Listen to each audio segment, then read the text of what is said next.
Hello, everyone. Welcome back to class number 4, Develop Your Outlines. So we have a few people with us tonight. It looks like everyone is out watching Avengers Endgame. Nobody wants to come to class. So we will be doing this as a recording for most of you. If you're watching this recording, it means that we went on without you. So tonight we will be talking about how do you develop your program outlines, your workshop outlines, or your course outlines for you to send to clients, for you to send to training providers. Now, why is it important, right? Why is it important? Because when your clients ask, okay, I'm interested in your profile. It looks like you have a lot of experience, and I like how your profile is written. It's very interesting. Can you send me a program outline for a communication workshop? And you go, what do I do? What do I do? What do I do? What do I do? So it is normally quite challenging to create a workshop outline unless you understand the mechanics behind it and unless you understand what the client is looking for. So tonight, as much as possible, as simply as possible, I will gather together all of the advice, all of the experience, all of the templates that clients and training providers have given me since 2015, and I summarize them into an easy to use template. I have given you access. If you look inside the Google Classroom, you will have access to all of my workshop outlines. I have 24 workshops, and there are 4 versions of each outline. There is a half day outline. There is half day, 1 day, 2 day, and 3 day, 2 night outline. So whenever a client says, "Can you send me a 1 day outline for your communication workshop?" I don't have to edit anything. I just go to Google Drive and I email it. Now, the one thing about clients and training providers, the faster you send, the more impressed they are. Why? Because trainers are notorious for sending things late. 1 week or 2 weeks later, oh, I forgot, oh, I'm sorry. But the client needs to confirm very fast. So they need to choose. That means you need to help them out. So, as much as we talk about writing our profile from a reader's perspective, we did that last week. How do you write your profile from the client's perspective? If you write the profile from your perspective, what happens is you talk about yourself, blah blah blah. This is my certification. This is my I had this degree and this master's and this PhD. That's fine. That's fine. For a bio data, if you are writing an autobiography, that's fine. But remember that your profile needs to be an advert. It has to be a commercial that sells you. And the best way to sell yourself is to make yourself relevant to the client. That's why I say last week, we talk about how do you create the first paragraph that connects. And I didn't want you to reinvent the wheel. The first paragraph easily is the identity statement. If you want to use something else, that's okay, as long as it captures attention. Some people have done the connect as a quote. Some people have done it as a statement that they believe in. Some people have started with a joke. As long as it captures attention and it works, why not? Right? But the easiest one that captures attention and looks most professional is the identity statement. And then we said, all right, then you put the informed paragraph. That's when you put where you were born, when you were born is like, every single thing you've done. Fine. So clients do want to know that information. But what differentiates you from other trainers, what differentiates you from other people who send in their profile is that convince paragraph, the one that translates all that inform, all of those fantastic things you've done, all of your certifications into something that is relevant to the client. This is what the client can get from you. So if you add that in, and no trainer adds that in, you will jump out immediately. When there's 100 profiles sitting on their table, they will notice yours first, they will read yours all the way to the end. Compared to a profile that's 2 pages long, they will not be persuaded, right? And of course, the last one is a call to action. We said you must instruct them, you must put your contact information right there. Yes, it's somewhere else in the profile. Yes, it's somewhere else in the proposal as well. But give them an easy website or phone number or an email address to contact you. There is nothing wrong with that. There is no rule that says You cannot do that. So write your profile. Once the profile is done, then you work on your outlines. Because if you understand how you wrote your profile to be reader-centric, to be client-centric, you wrote it for them. So your outlines also have to be for them.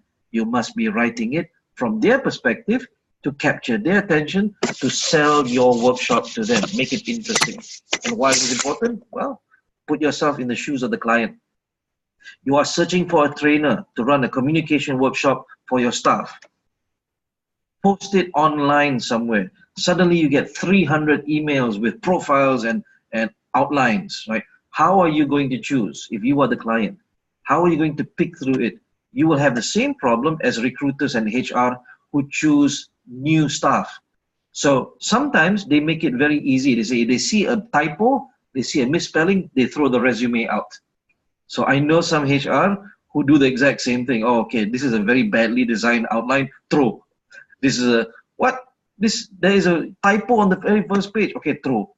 So that's how they whittle down, because sometimes they just don't want to do the difficult work. And the thing is, trainers make life difficult for them.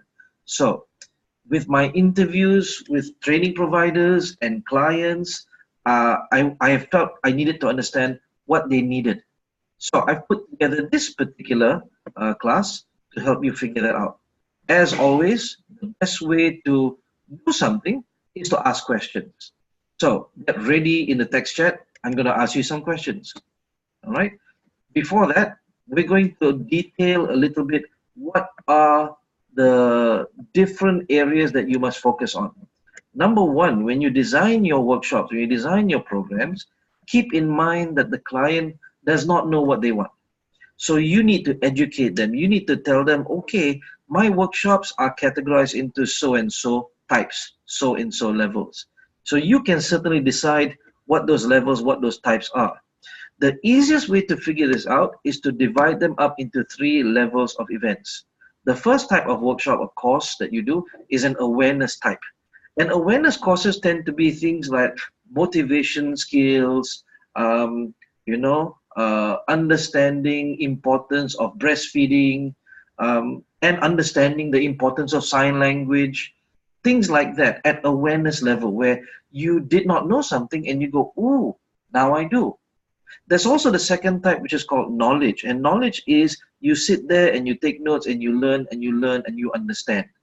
The third type of workshop is what we call skills. And skills usually has most of the participants doing work rather than the trainer talking. So if I were to give you an example, especially from our mentor, our Sifu Rizal, right? So he has 3 types of programs at 3 levels, especially. Now, awareness, knowledge, and skills, these are generic terms. Of course, if programs, they will have a mix of awareness, knowledge, and skills. But ask yourself, which is it more dominant to? So Rizal has a program called Take Charge, which is a very, very effective motivation program. In this motivation program, it's considered an awareness level program. It's not skills level, it's not knowledge. You don't actually learn NLP, you don't actually learn eye accessing, but what you do is when you sit in there, Rizal helps you gain awareness, and you go home after the program with a nice feeling. But did you learn anything in terms of knowledge or skills? Not much, right? In terms of a program that's knowledge-based, so Rizal has something called NLP Made Easy, where he actually teaches linguistic programming. He teaches you how to use NLP in different areas. However, he doesn't give you specifics what those areas are. That is a kind of program called a skills level program. So the professional learning facilitator, you joined this, some of you did, okay? Some of you watching the video, not too sure what it's about, but the professional learning facilitator is an educator upskilling program where people come and take a very intensive TTT-like program to learn how to be a PLF. And in this, you actually learn skills, how to manage the class, how to design the class, how to design the slides, how to make sure you capture attention. So these are the 3 different levels of programs that you can introduce to your client. Next, make sure that you research what the market needs. Make sure you match it to your knowledge and skills. Now, for example, we have our friend here, Nisa. She's a sign language facilitator. So how she enters the market will be different from how I enter the market, or how Hakim enters the market, or how Roslina enters the market. Why? Because our subject matter expertise is different. So you need to find where is the market that requires your skills, where is the market that requires your special subject matter expertise, and then you match it to what you know. So you find that market and then you create the outline for that market. You want to create a unique approach. You want to offer differentiators, which means that things that your competitors don't have. So a unique approach means if I were to come to your office, you as a client, to meet you, are you as a client going to say, oh, you look like every other trainer I've met? Or do you want to brand yourself differently? So the best way to do this is to ask yourself, what is different about you? Or what can you make different? Or what can you offer that's different? Build your brand into your programs. So if you have the ability to do this, you have already identified, you created your identity statement, you've created your profile, you've selected your colors, your logo, build that into your programs. So if you look at Rizal, right, his brand is Take Charge. The professional learning facilitator is the Take Charge learning facilitator system. So wherever you go, wherever you see his branding inside all of his programs. You can immediately tell, okay, this must be a Rizal's program because it has Bangau in it, it has Take Charge in it, it has Make Your Choice Lah, Choose Lah in it, right? So you want to be able to do the exact same thing so that when people see, they know exactly who it belongs to. Design a program outline that is easy to read and reuse. Now this is important, as you'll see on the next slide, because who is going to read it? In many cases, it will be the training manager at the client side, or it will be the training coordinator at the training provider itself. So if they see 100 outlines a day from 100 different trainers, the one that makes life easy for them, the one that makes their job easy, is usually the one they will choose. Second thing is, you have to remember, the person who approves the programs might not be them. It might be their superiors. And superiors typically don't want to read too much documents. So they will ask this guy, they will ask this training manager, so what do you think? Should we approve this program or not? Tell me something about the program. And the training manager goes, okay, the program is about this and this and this. But usually they'll get it wrong. Why? Because the training outline, the learning outline is just very badly written. So when you make life difficult for them, they cannot read it well, they cannot reuse it to explain to their bosses. What's the chance of them choosing you? Now, in terms of who will use your outline, ask yourself this question: who will read your outline? And I've given you a couple of answers, right? It will be either the clients who are organizing the program, and this could be the training manager, this could be the coordinator on that side, or sometimes it could actually be, if the company is small enough, it could go all the way up to the CEO. I know some CEOs who are very invested. No, I want to see it. Send it up to me. Let me take a look at it. So ultimately, it will be the client who reads the outline. If it's the training provider, then they will adapt it. They will say, send me an outline. They will copy and paste from your outline and send it up to their client. So ultimately, it will still be the client who does it. So the challenge is this: you can make life easy for your training provider to copy and paste and send it to their client, or you can make it difficult. When you make it difficult, then they will choose a trainer who makes life easier for them. What problems does the reader want to solve? Who's the reader? It is usually the client or the training provider. Let's talk about the client. The client wants to solve organizational issues. So usually these issues are what you are being called to train for. Okay, so they have communication issues, or they have change management issues, or they have leadership issues, right? Soft skills issues, productivity issues. That's why you are being called to train. So the reader wants to solve that, number one. Number two is internal perception. Perception here means that they want to be able to be seen to be doing a good job. So they need to choose the trainer carefully. If the trainer does a bad job, then they will get a reputation inside the company as a bad training manager. So they are also looking out for themselves. If you charge too high, or your programs are so simple that anybody else can run it, and it doesn't look interesting at all. So if they approve your program, they will be seen as someone who's not innovative. So you want to help them to be able to explain to their bosses and get excited about what you do. And number three, of course, is approval. They need to get approval. And I'm not saying personal approval like, oh, please tell me I look handsome. No, this is actual approval from their bosses. They need their bosses to sign and say, okay, we agree with this budget. We agree to pay this company or this trainer this much money. So they need to solve these problems. Who is the gatekeeper? Who is the one who usually handles this information flow? It is the training providers or the learning providers who will be marketing the program. So understand what is the information flow that flows from you to the training provider or to the client. And what the problems does the gatekeeper want to solve? Number one, the gatekeeper, who is the training provider, does not know who you are. And tonight, I believe, if I see very carefully, we have Shireen Kelly. So Shireen is a training provider. Roslina, you are a training provider as well, correct? Am I right? You can type in the text chat. So we have training providers. Yeah, cool. So a training provider runs a business, and their business is very sensitive. If you as a trainer do something bad, who will get the name? It will not be the trainer. It will be the training company, the training provider that calls you to service their client. So number one, they need to trust that they can trust you. They need to trust your services. They need to know that your workshops are good, they are exciting, they are productive, they are effective. That's number one. So whatever outline you send to them, they will read very carefully, especially if it's the first time working with you. They need to get a sense of does this guy or does this girl know what they're doing? Do they have enough experience? Number two, they need to have access to you, which means that sometimes the client calls them up and says, hey, we need these 2 dates. Can you confirm now? Here's the problem, right? Trainers being trainers, they are wildly uncontactable.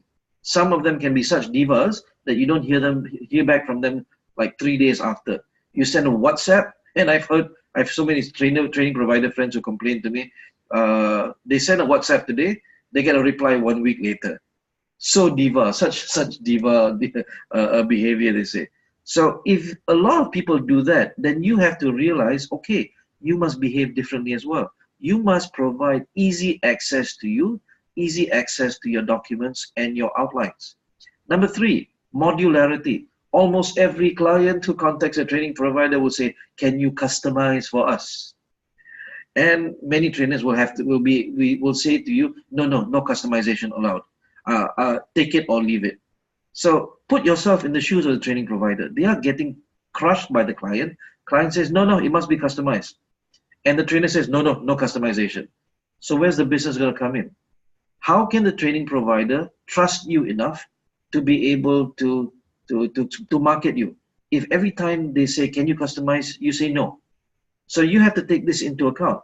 Number one, they need to trust you. Number two, they need to have quick access to you. Number three, they need to have they need to know that you have the ability to customize according to their client's wishes.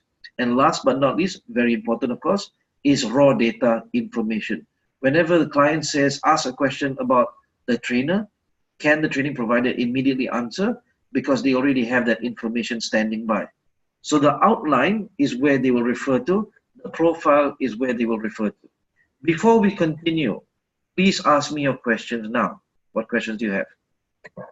Type into the text chat. If you have no questions, then type in a no, or N for no. So I know to move on. All right. Thank you, everyone. So if there's no questions, there's only a couple of reasons. You know the stuff, right? I'm just preaching to the choir, or you don't know what I'm talking about. All right. Let's talk about modularity first. When I first entered the market in 2015, this was a big issue. Every training provider I met said, if you want to make it big in the market, you need to be able to customize. I see. So I did some experimentation. I talked to a few trainers. Most trainers say no, no customization. If they want us to customize, they have to pay. Okay, that's fine. So I said to myself, well, if I'm going to compete with trainers who are 10 years, 20 years in the market, and I just started in 2015, I need to be able to be different.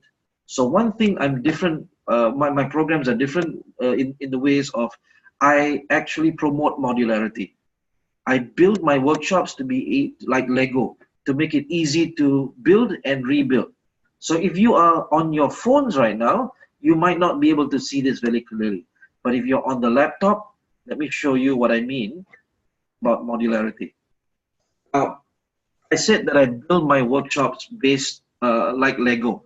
They can tile on top of each other, and they can make a bigger workshop.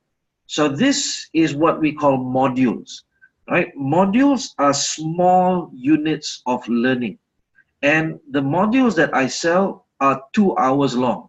So managing work is 2 hours long. Navigating relationships is 2 hours long. Workplace coaching is 2 hours long. Developing purpose is 2 hours long. So that's what we call a module. When you put these modules together, then we call them workshops. So I have examples here. I have 4 workshops here.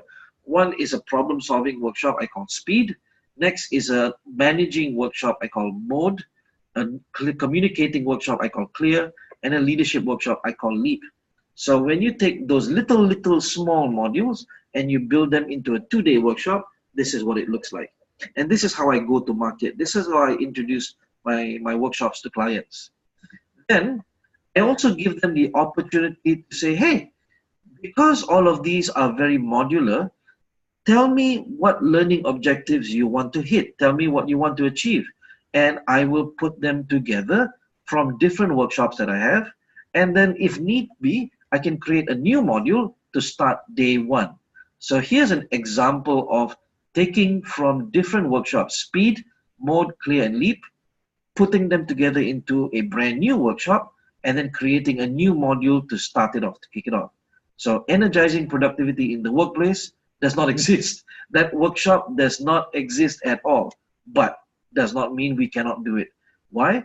Because you already have all of these workshops standing by. You just have to take the modules, put them together, and it all still makes sense.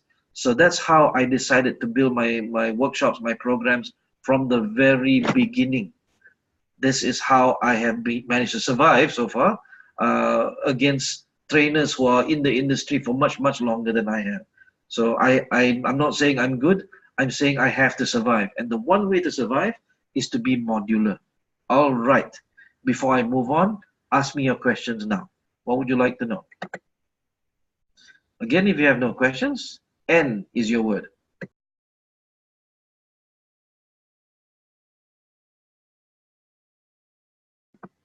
Okay, here we go. Now, the basic anatomy of a program outline, right? The elements must cater to these 4 questions. Question number 1. The program title must be interesting, it must be memorable, it must be descriptive. Interesting means it captures attention. If the training provider or the client has 6, 7 outlines on their table and they read through each and every one, what captures their eye? What captures their interest fast? Number 2, it must be easy to remember. It must be very memorable. And number 3, it must describe the program immediately. Second element is it must introduce the program. Very straightforward, very descriptive. None of this, oh, in the industry today. When we look at what's happening in the world economy, I have seen so many of those introductions that many training providers and clients say to me, it's such a waste of time. We don't read those. Tell us what the program is about, straight to the point, because we have so many other things to do. Number 3, make sure you have your learning objectives up front. And a couple of people here are PLFs. They know exactly how important the learning objectives are.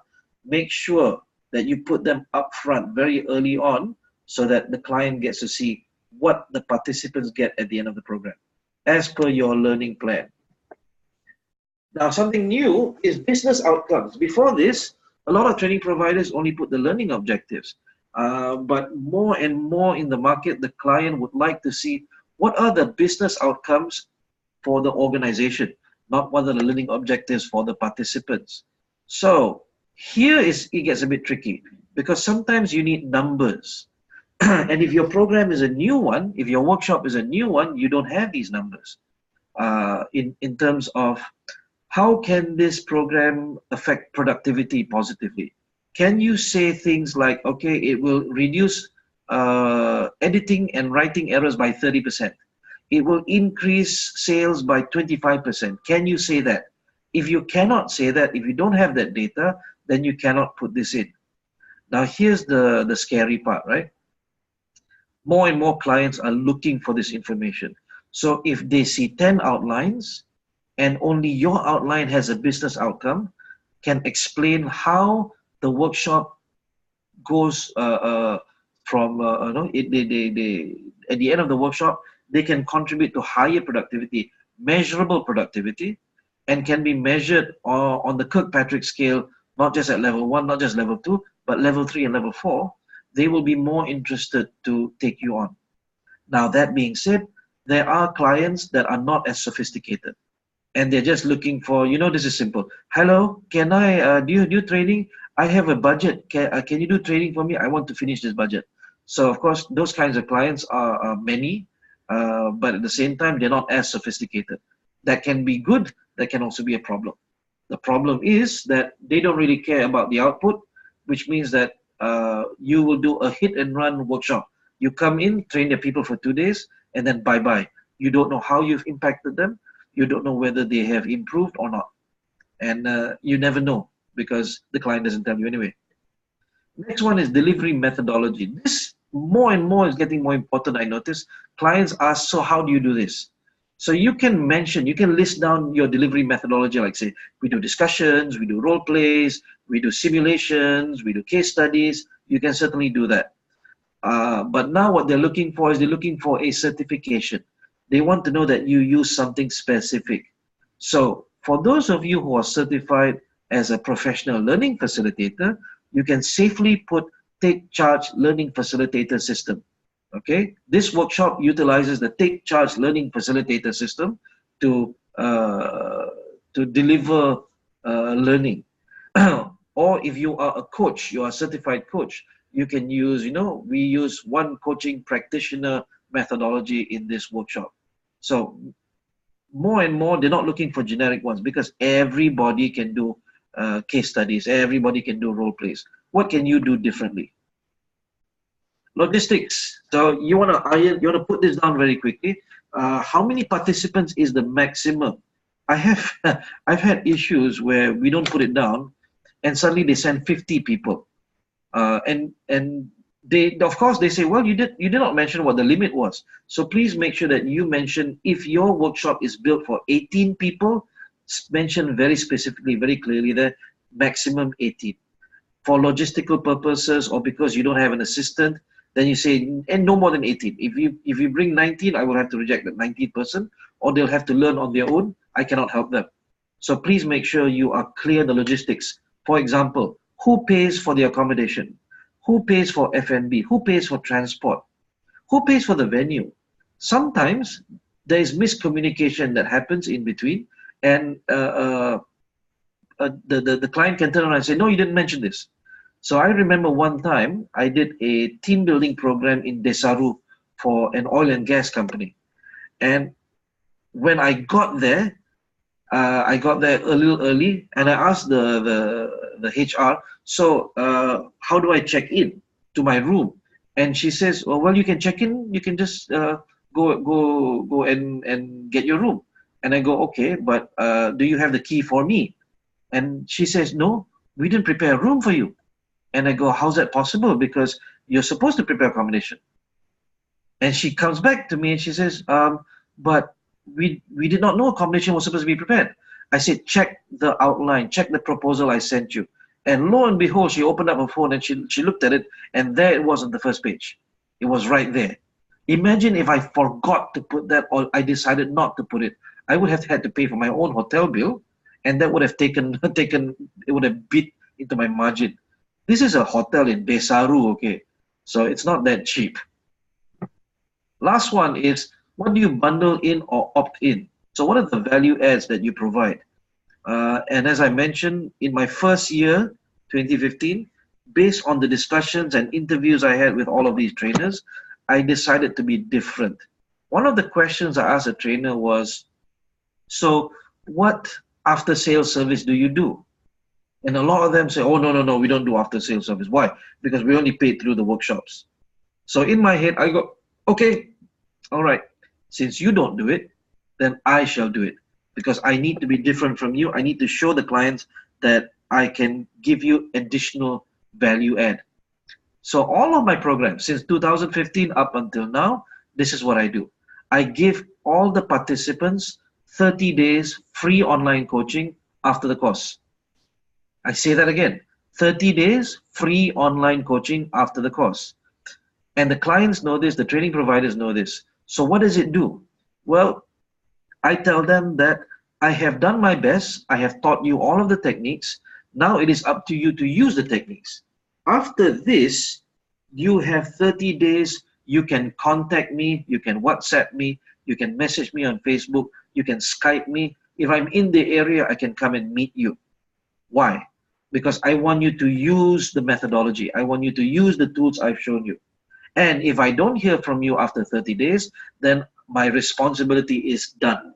I assume that you know how to use it. If the client comes back and says, hang on, you taught this course, there's been no change. And therefore I can say, that's right. I gave them 30 days free online coaching. If they did not know how to use it, they should have come back to me. So it works for both reasons. It works both ways. Number one, it helps to give the clients a little bit extra. I have been chosen over other trainers simply because of this. So they look at two outlines, like they look at Nazrin, they look at another trainer, communication skills. Or they look, oh, same lah, communication skill the same. Price point also the same. Then they see mine, it says 30 days free online coaching. Now, if you were a client, what would you think? Hey, this is a good deal, man.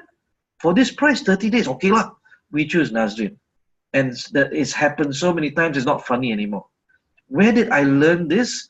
I learned this from a book I read a long, long time ago about the difference between Japanese cars and American cars. So Ford company, the Ford company that sells Ford cars, Ford pickup trucks, all of that, they were baffled as to why Americans were buying Japanese cars. They were buying Toyota more than they were buying Ford.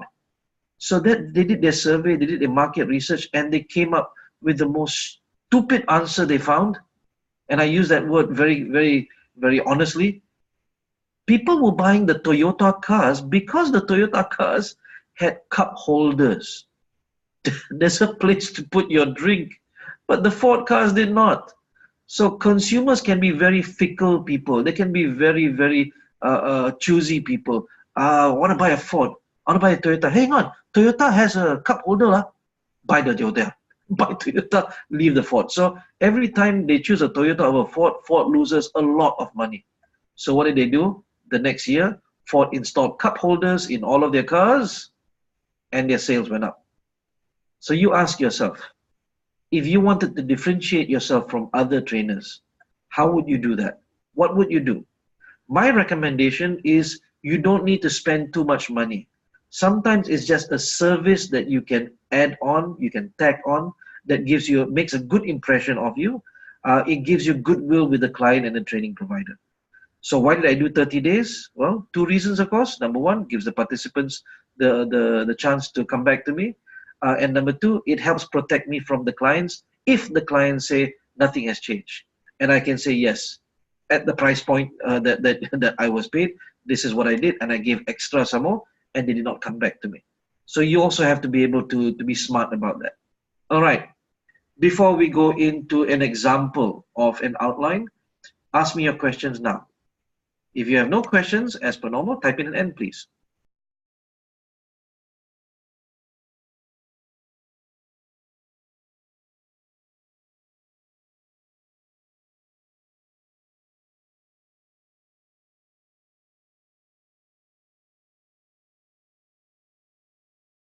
Okay, Shireen, did you type N twice? All right, let's move on. So I'm going to show you a sample of one of my outlines. And I will forewarn you, the outline is not meant to be pretty. Okay? The outline is meant to be readable. So when I send this to a client, when I send this to a training provider, the first thing it should help them do is quickly understand, quickly use, quickly report to their boss. And I make it clear to them. I ask them, do you want a brochure or do you want an outline? And some clients go, is there a difference? And I say, yes, there's a difference. If you want to understand it fast, then I give you an outline. If you want to what's the word you want, then I will send you a brochure. So let's break through each and every one, which I've already talked about. Number one is the title. Very early on in 2015, I asked trainers, how do you create the titles for your programs? And they said, oh, our programs have very fancy titles like, lead out or lead up. Okay. And I go, okay, so what does that mean? Oh, and then we put a subtitle underneath. Subtitle, like, well, your lead out, and then there's a small description what the program is about. So if you need to have a subtitle to explain your big program, then it means that it takes up a lot of space. So what I decided to do, I'm going to try and see if I can make it different from everyone else. So this is what I did. I fell into the trap of acrostics. Acrostics are slightly different from acronyms. An acronym is when you take a sentence and you take the first letters and you turn it into a word. That's an acronym. So for example, FELDA is an acronym. OIC is an acronym. ASEAN is an acronym. Why? Because it comes from it comes from a longer sentence. But an acrostic is you take a word that is already available in the dictionary and you break it up into a meaningful sentence. So that's what I started doing. My very first program was actually this, Speed. I developed it for a company called Felcra. I'm sure you know of it. Felcra asked me if I could do a problem-solving program for them and gave me a certain outline, certain parameter. So I put this together, and when I sent it to them, they were blown away. They go, whoa, this is really good. The word speed itself tells you that you want to do problem solving very fast. And the best part is, it wasn't me saying that, it was a client saying that on my behalf. It's, oh, I understand this, I understand this. Okay, when can we have you? So I asked them, what about the outline made you choose me instead? And I asked this of all my clients because I want that feedback. And they say, it captured our attention very fast. The name gave us an indication, a real good idea of what it was. So all of my programs use acrostics, and the full version of the name of the title tells you the learning objectives up front. So if you look there, the title of the program is actually the learning objective. There's not much else you need to read to understand it. Second, I said the introduction has to be short, sweet, and very straightforward. It should be able to tell you what it's about, and the training provider or the training manager can easily explain to their boss what it's about. This is the most important information that they're looking for. Second, of course, or third is the learning objectives. What at the end of the program, what will be the output? So my workshops typically have 5 to 6 learning objectives for 2 days. So that's typical, about 3 learning objectives per day. And that's covered by 6 different workshops.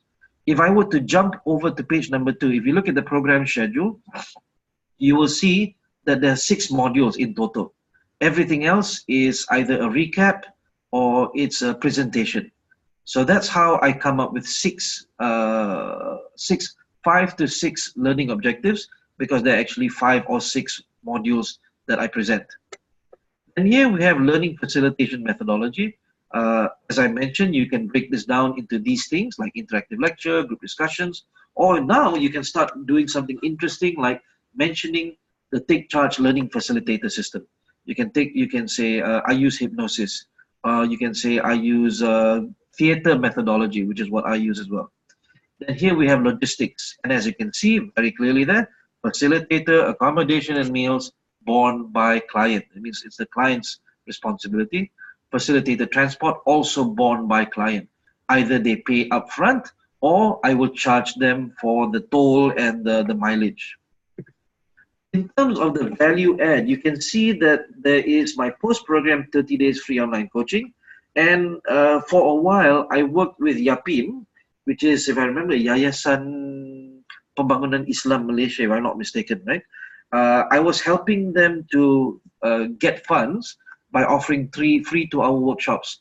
So the idea is they would come with me and I would sell to the client a free 2-hour workshop, and they would send give out their brochures to whoever attended. And if anybody was interested to contribute to the fund, it was okay, but I did not get paid, right? What I did get was a free showcase with a client, and usually that got me more programs after that. Now, the program schedule. There are 2 schools of thought here. Both are equally valid. One school of thought says that when you do the program schedule, you actually put in the details of the program inside the schedule. So for example, 9 a.m. to 10:45 a.m., module 1, creating solutions. What is the learning outcome? What are the tools? What is the description? I tried that. It's not my taste. I prefer to put the schedule so you know at a high level, okay, module 1, what is it? Module 2, what is it? What's the title? 3, 4, that's it. If you wanted to know more, then you go into the module. So there is still no one answer for this one, because different training providers, different clients will say different things. So ask your training provider, what do you prefer? Do you prefer that I separate the schedule from the module descriptions, or do you prefer that I put it together into the table? Usually my descriptions are quite large number. They blow up the table. Table just looks fat. So that's why I decided to take it out. Now, the outline I have typically has 4 pages. And what I do is I include photos just in case the training provider or the client would like to see examples of where something has been run.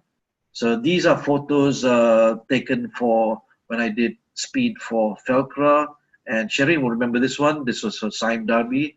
I don't remember where the other one was. But here's the thing, keep photos, keep records of everything you do. Why? Because it is important for you to prove that you've done something somewhere, somehow, all right? Very important, of course, your copyright statement. Now, you own the IP. So even if you don't go to IPO to register anything, you need to stake a claim. You need to say very clearly, all right, you are not allowed to use this unless I give you permission to. Now, this is mine. So you want to make sure your phone number, your email address, your website, everything is there for easy reference. And when you send it out, you send it in this form. Now, that being said, please, I have seen a lot of trainers do this. When they send their outline, they send it in PDF form. That is almost utterly useless, especially for training providers or clients who don't know how to copy from a PDF.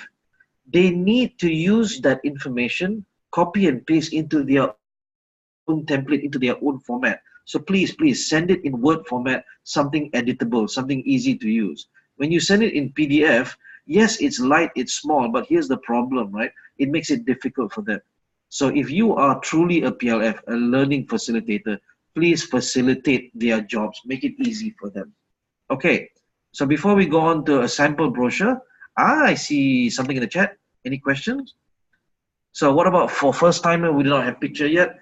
Well, to be fair, when I first sent this out, I had no pictures. But by the time I sent it out second time, these pictures, you see those first 4 pictures are from the very first program I did, even before I resigned. So very first program I did with Felcra, I made sure to take a lot of pictures. So Roslina, that's your answer. The first time will only happen once. After that, you will have lots of pictures. Just make sure you take pictures, yeah? Okay, thank you for that. Anyone else? What questions do you have? Please ask me now. If I don't see questions, I shall move on. Okay, cool. Here we go. The program brochure is different from the program outline because it is intended to be used as marketing material. Notice the difference. An outline is not marketing material. It is a proposal. It has information that's required for approval. But a brochure is a nicer version. So I'm going to show you something really ugly because I designed this a long time ago. But because I don't go direct to clients anymore, I use only training providers for simple reason. I want to spend more time with my children. So I don't do marketing. That's why I work with training providers so that they help me out, I help them out. So this brochure is something from a very long time ago. It's typically only 2 pages and it has space at the bottom right for information that the training provider can put in. So there is no standard template. However, you can see that the information is actually copy and pasted from the outline. Yeah, it's actually copy and pasted from the outline. So I'll let you take a look at this for a while. Okay, so Hakim has a question. Which do we put into our website, program outline or brochure? I would say put both. Oh, hang on a sec. I take that back. In a website, put your brochure, but you send your outline to your clients. All right, does that answer the question? Okay, in my website, I give access to clients and training providers to all my program outlines. So I have 24 workshops, as I mentioned before, 24 workshops times 4 outlines, 48. Well, I can't imagine. I'm very lousy at maths. Okay, so if you have no questions on the brochure, let's move on. And as you can probably guess, what's coming up next? It's your assignment. Okay, so please remember what we talked about just now in terms of the 4 questions. What are the 4 questions that are asked? Okay, who is the gatekeeper? What does the gatekeeper use? Who will read your outline? How will they use the outline? Okay, so please refer back to the slides. You can download them off Google Classroom. What I want you to do is choose one of your workshops, one of the workshops that you currently run. If you don't run a workshop, that's okay. Here's an opportunity to design one. Write a program outline for one of your learning programs using the basic anatomy elements above. So what must it include? It must have a program title that is catchy, it is interesting, it is memorable, and it is descriptive. And then a very simple introduction that gets straight to the point. None of this, in the last 20 years, we have seen the world change. None of that. Go straight to the point. That kind of copywriting you reserve for your brochure. Number 3, learning objectives. At the end of this program, participants will be able to what? If you have this information, business outcomes. What will it benefit the business? Will it increase speed of work, productivity of work? Will it reduce errors? Will it reduce cost? What? Mention that. Delivery methodology, logistics, program value add. And I skipped over this a little bit because I wanted to talk about it now. The program schedule I showed you examples of. You can do 2 types of program schedules. One is a program schedule that only mentions the sequence of events. Another one that mentions the timing.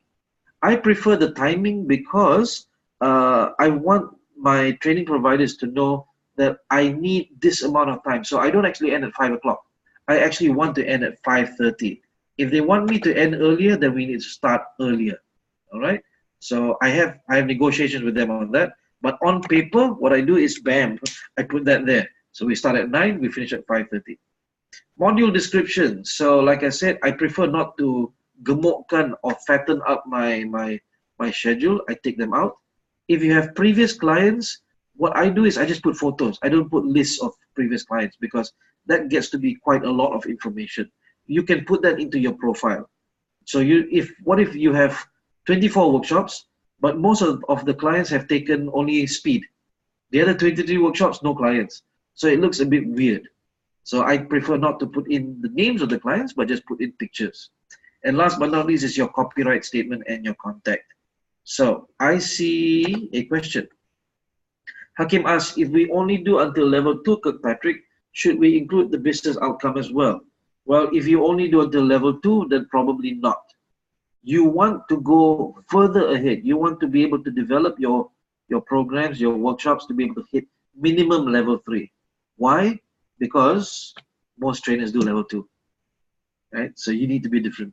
You need to be ahead of the game. Otherwise, you'll be playing on the same field as everyone else. Okay. My goal for all of you, especially those who are trainers, not the training providers, you guys have gone way ahead of everyone else. I want you to be playing not at level 1 or level 2 only. Okay, if you're not sure what we're talking about, we're talking about the Kirkpatrick model of evaluation. So level 3 is what we call behavior change. Level 2 is what we call learning. Level 1 is what we call satisfaction.